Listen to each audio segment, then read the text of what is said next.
we need to get this show on the road, eh? Because we got 10, I promised 10 tips in 20 minutes from our elite band of tipsters. So we're looking forward to this. Can we do it, Jeff, do you think? I think we can. I don't see any reason why we can't. Well, we can if you do 5 in 3 minutes. You want me to do 5? You want me to do 5 in 3 minutes? I'm going to do 5 in 3 minutes. I was digging around, and if you've ever double-clicked in a numeric field to type something in or to use your arrow keys, one of the real pieces of joy I found across is that with it selected, the arrow keys go in the smallest amount when everything is selected. But if you move your arrow over, well, the way I am for saturation, over to the left, over to the left, over to the left, it goes up and down that value. So it's doing the tens now. And if I get it all the way to the right, it's doing the hundredths place. It's a tiny little thing, but I thought that was a kind of a cool little piece that I came across. Anything? Fantastic, mate. You've used a minute. Already. Used the minute. I'll knock out the other ones. I will up my game. This one's just a little one. Live save. I think we're all nowadays using live save. But I was reading through the manual as I was looking for the 18 changes, and I'll tell you, everything that you do in the cut, edit, and Fairlight pages are automatic. But on Fusion and the color page, live save doesn't do anything until you switch shots. It's 2. It's 2. Number 3, I found this really nice preference that we've been begging for forever in the UI settings here. Is it in the UI settings? Timeline sort order can now be set to creation date or alphabetic. Yeah. When you're looking at your list of timelines, there's 3. 4, I have built smart searches based on codecs. And I think it'd be really like, I have, for example, here one built as a smart bin to tell me, find all of my offline clips. And this is just a huge thing when I open up a project, there's something wrong where I just want to quickly see all of my red material, all of my black magic material. That I have to figure this out. I've distributed them for some other tools, but I find these smart bins just to be huge. I mentioned in the pre-show here, the feature called Stop and Go Back to Last Position, Warren. And then something that I forgot that was in Resolve that I started using again the last month or 2 on the color page was just that idea that you can have multiple playheads, multiple active playheads. I found it really great for like saying, okay, now I've got a B playhead going on and I'm able to say, all right, I'm looking at this shot, I'm working over here, and I just want to switch back and forth and do a little bit of grading. And it's really phenomenal when they're wide apart and I'm trying to really think about 2 pieces or tweak one with the other. Yeah. Max now, Maxon are kindly sponsoring this session, and Max from Maxon is going to give us a tip coming up now. Thanks for sponsoring, buddy. What you got? What I want to talk today is just like a small tips to, soften your image a little bit or sharpen your image a little bit. Sometimes when you want to soften your image a little bit, I found out that, you can just like soften it in the color channel. But when we are in the RGB color model, it's a little bit hard. And that's why sometimes what we can do is like, change the color model.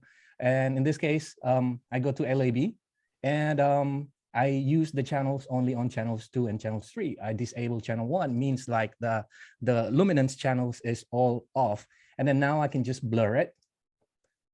And then after that, play around with the opacity. And by doing that, I can like literally soften my image a little bit, but it's not affecting the luminosity of the image. And then the other way around, if I just switch the color channel of the LAB color space, and in this case, I choose LAB and just disable channel 2 and channel 3. So means I am in the L channel. And here I can just do the opposite and play around with the opacity. And then by doing that, I can sharpen my image a little bit, but only on the luminosity channel without affecting the color, of course. So blur the color and sharpen the luminosity. Really nice. Yeah, jumping into LAD. It's pretty cool. Yeah. Good, man. Thank you. Jenn, thanks for coming on as a iColorist guest. What have you got for us? I'm Jenn Lee. I'm in the I'm in Los Angeles. I'm a colorist at Banana Post. And I'm going to show you how I like rocket through my first pass. Basically what I use is I use remote versions to do a really quick pass on everything. And the way that I do it is I select, it's essentially like creating automatic groups of shots that are all from the same source material. So this works really good when I have like a scene where it's a 2-shot and then a 1-shot and a 1-shot, and like most of those things are going to be pretty static, right? So basically what I do is I go up to remote versions after selecting all the clips, and I create a new version. Usually I'll leave it as version 2, and then it'll take a little second to think about stuff. And then this little red icon will show up in the bottom right corner, and it'll show up on any clip that is from the same source material. So these two are from the same source. And the cool thing is that if I do anything to this clip, like change the brightness, you can see it changes the brightness here as well. So, and then when you're all done rocketing out your first pass, like, you know, it helps you by cutting down on like half the shots that you have to like tweak. So say like this shot were to be a little blue for whatever reason, I could just go in and like fix that in my offset, and bam, that's all done. And then when I'm done with all my like preliminary grading, what I do is I select all the clips again, right click, and then I go back to local versions, create a new version. And then I'm gonna do version up to version 2. And then all of those like changes that I made will stay. And then it will function like normal. So what I can do is I can add another node. Sorry, going back and forth between Windows and PC has my hotkeys a little wonky. But yeah, I can go back and like this time, if I were to change this shot, this one is no longer connected to it. And so that's my quick tip. Okay, so let me share a screen because I have like 2 Zoom meetings going on here. Who's in the other one? Steven Spielberg? Is he in the other one? Something that a lot of people don't know about the color grading Mistika. Sorry, I'm reusing this shot, but everything that I have right now I cannot show. Which is about the qualifier. You know, the qualifier is one of those tools that we have on every software, Resolve and everything. Mistika has a very interesting way of approaching it. Like imagine we wanted to do like a color selection of something, like the way you do on every single software. You select whatever you want to show, and then you select something, and then you adjust it, you soften it. That's pretty standard procedure. Mistika has an interesting setting here called where you see key that it says simple. All right.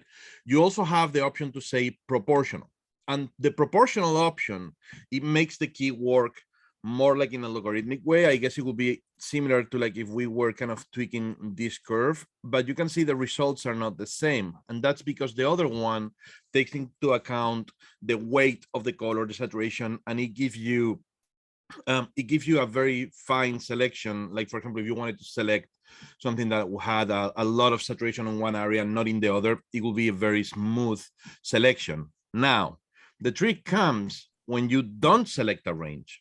Like if you don't select anything, you can still activate proportional, you know, and when you do that, it's going to automatically select all the high saturation on the shot. Like you can see here, we are getting this plant on the back, part of her skirt and whatnot. If we are to boost saturation now, of course, more saturated areas will become more saturated. But how about we work on the outside of that selection? If you click on the outside of that selection, now we're selecting the areas that are not highly saturated. So we can add color to a shot, add saturation to the areas that are not highly saturated. And of course, this is something that you can tweak. Like at one point, you can just make sure that the non-saturated areas is up to your liking. And I see this kind of like vibrancy setting, you know, like it's not just overall saturation boosting everything, but just for the non-so saturated areas, you can very soft and very organically kind of bring them up a little bit without really breaking the image, and kind of having let me show a scope here so you guys can see how it's affecting. It's funny because it's like a bubble that is growing from the center. You can see that. That's the effect that it's having when I'm boosting that saturation, versus if I was not doing any of that, if I just have my regular not a key, etc., you move the saturation, you basically scale everything until the edge of your cube. Yeah, useful. Cool. You know what I mean? So that's my tip. Fantastic one. Oh, Excellent, just one more. I'm going to do an extra tip, since they talked before about the luminance and chrominance.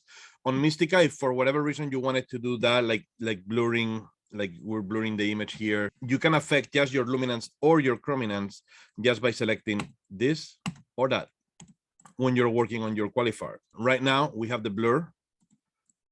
You know, I can choose to apply it to all RGBs. It will behave like the regular way.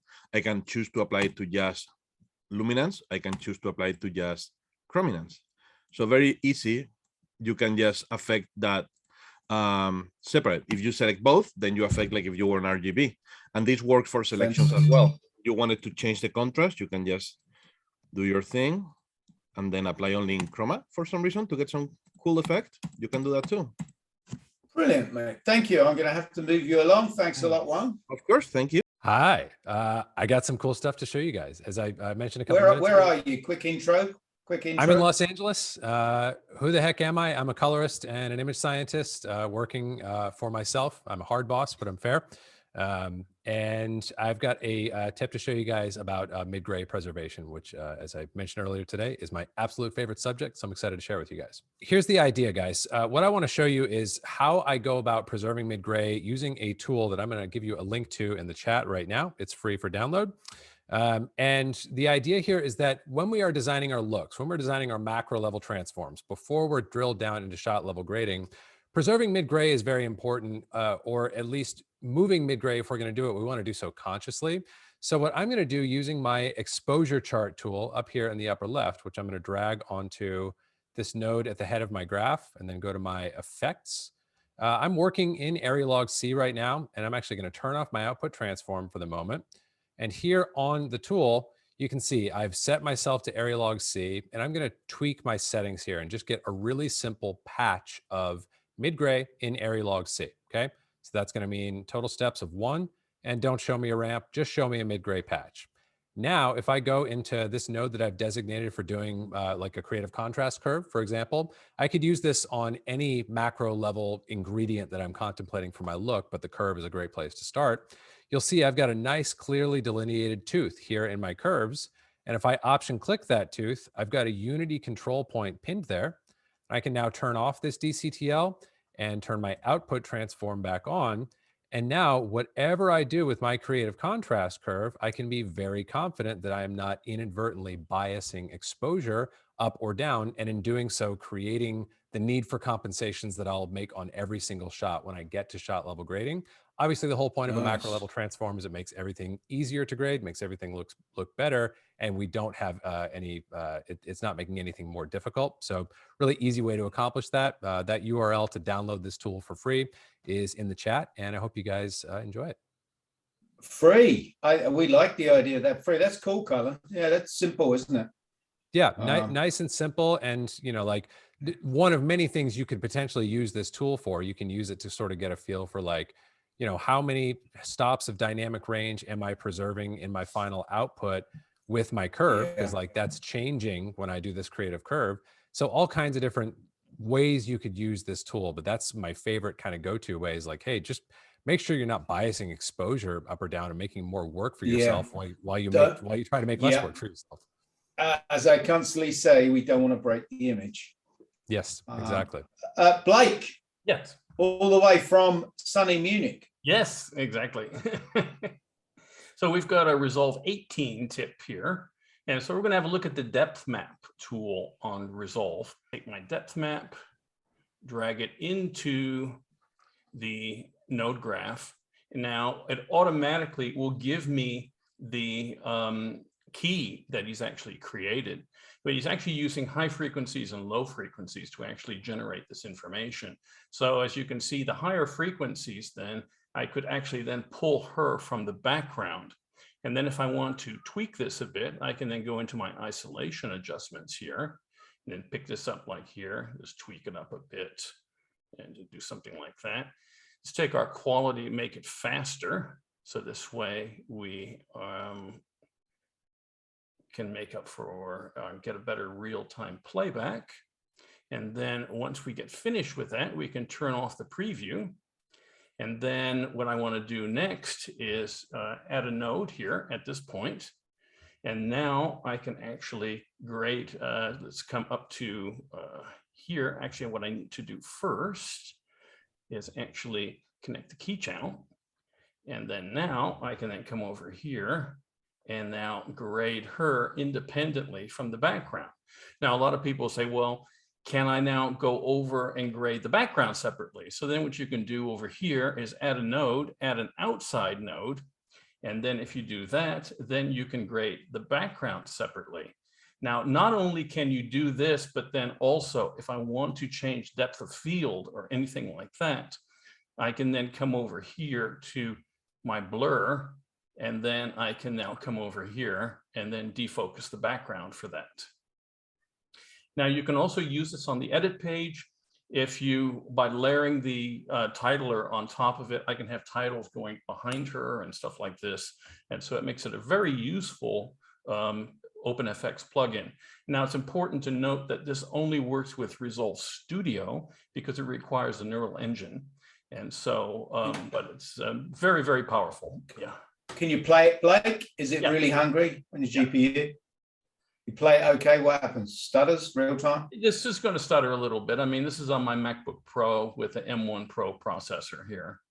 And then, of course, I could cache it. I'm getting about 12 frames, but this is also a 4K timeline as well. Yeah. So I think if I bump it down to HD, then I'll probably get a little better playback speed on it. Yeah. Fantastic. Yeah. And that's 18, yeah? Yes, that's 18. Absolutely. Yeah. Yeah, I'm a little bit behind the 8 ball. Spend too much time camping. Kevin, what have you got, buddy? In this music video, we were kind of bouncing through it, and every time we went through it, they wanted to add something. So I needed a quick way of being able to add something and change it on each shot. So what I ended up doing was adding a node. Let's say we just do a very simple something. Maybe could be just like a vignette, but let's say we want to do it different on each node. So we'll output that. And let's say we do a little bit of maybe a blur there, since Blake was talking about blur. So we'll do that. And let's move this in. Okay. So I put it there, and up here, I'm going to make it a shared node and make sure that we give it a name. So we'll call it vignette soft or something like that. And then the idea is that if we go to just another shot, let's go to something that's got some, be any other shot, and I want to add something similar to it, and you can just go in and say add node, and then my vignette soft comes up here, and I can pop it on. And then the trick here is to unlock it and convert it to a color corrector. And now I can adjust the vignette and do something different. Maybe I want to sharpen it this time. So we can move this around and play with the exposure and things. And the other nice sort of side effect of this technique is if I want to create this in my PowerGrade library, looks. Let's say I think, well, not only is it good for this session, but maybe I'll use it in other jobs. Then I'll just find an empty shot and say, add my vignette soft. Delete the first node because I don't really want to be adding anything unnecessary. And now that's ready to save into my library. And I just give it a name down here. And I found it a really quick way of just like adding an additional element all the way through the video. And then there's one more quick tip that I'll just throw in here. Let's go back to this shot. Sometimes on a shot like this, if you're matching multiple takes, what you really need is, so let's go up here and let's say grab still, and I want to match it to itself. I'll often come down here to the reference sizing. A lot of people forget like that. So in here, we choose this last one here, reference sizing, and I've just put a flip on it. So now when I compare the image wipe, I've got this butterfly technique on all my images. And I find that saves me an awful lot of time as well. There you go. That's fantastic. That leaves me with 1 minute.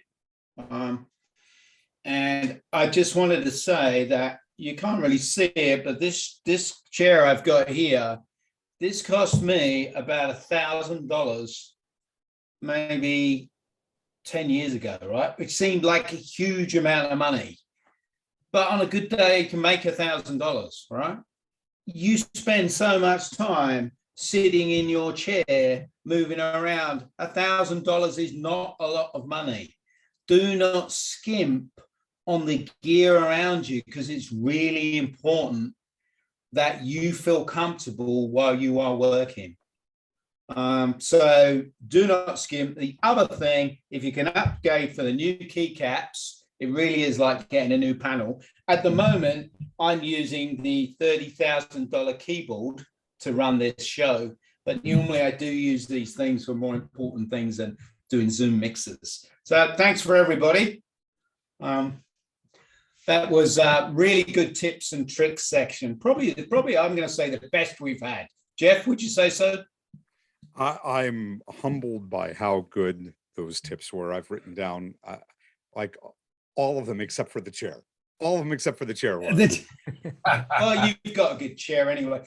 Brought to us by Maxon. Coming up, Dell are going to be sponsoring their Asus Next chat, and that's going to be fun. But before that, I believe Max is going to give us a few words from Maxon, and yeah, sure. Thanks for their support. Thanks, buddy. What you got? Yeah, I would like to talk to you guys about Maxon a little bit. And at Maxon, we've been creating cool tools for artists. And our flagship products is called Maxon One. It's ranging from Cinema 4D, Redshift, Red Giant Complete, Forger, and also ZBrush.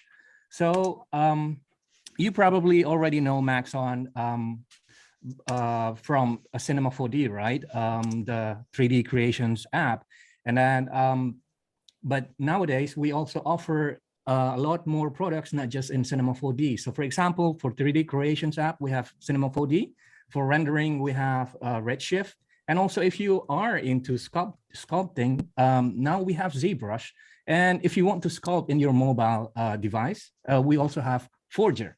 But since this is a colorist, how do you call it, crowd, I want to talk to you a little bit about Red Giant Complete, which you can use for either finishing or color grading, or also creating looks. Because or also doing VFX work, because in Red Giant Complete, we have 5 different suites, ranging from Magic Bullet, Universe, Trapcode, VFX, and Plural Eyes. And recently, we just update Magic Bullet looks. And now, apart from, I don't know, around 30 different tools inside looks, we have 3 new tools, that 2 new tools and 1 technology implementations, technology preview, we call it. And the first one is the optical diffusions tool that you can use for emulating real lens diffusions. So for example, if you have beloved diffusions filters that you use for shootings, and you want to match, you want to create similar diffusions effects to your clip that doesn't have that diffusion filters, now you can. Or you can even shoot flat, clean, on your camera, and then just create the diffusions after the facts, because now we have the optical diffusions inside looks that emulates the real world diffusions with a true, how do you call it, the inverse square law fall off. And then the second one is the halations tool. We know that in Resolve, there are halations plugins, OFX, but since Magic Bullet Looks runs in different multiple hosts, now, for example, if you're working in Premiere Pro, you're in luck, because you now can emulate halations as well as film emulations, because there are print film tools and also negative film tools as well. So there you go. The big news is that in Magic Bullets, we now support ACES through OpenColor.io. So for example, if you want to get the benefit of ACES and you happen to only work in your NLE and you don't want to do any work in Resolve or anything, you can stay in your NLE and work in ACES through Magic Bullet Looks. And yeah, that's what's new in Maxon, Magic Bullet Looks. And if you want to tune in more, want to know more about Maxon, feel free to visit our website. It's maxon.net. And we also host, free webinars every weeks. And you can also see that in maxon.net/events. So that's a little word about Maxon. Cool, Thank you man. so much. But your webinars, you have a color chat thing as well, don't you? Or is that the webinar where, mention that. Yeah, there's also a color show that I run, that I host. And that's every first and then the third Thursday of the month. So we talk about anything related to color grading, and we sometimes invite guest speaker. And that would be interesting. I hope to see you in one of those sessions.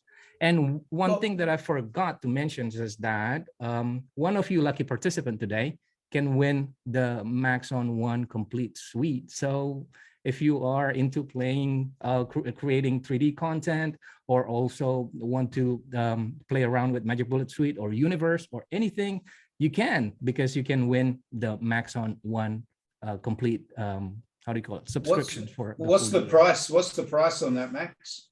The price for that, I don't have it on my head. That's really embarrassing. Well, it's about $1,200. Yes, that's about $1,200. Thank you, Gigi. Well, mate, you're an artist. You don't get involved in money. I know, right? It's just money. Hey.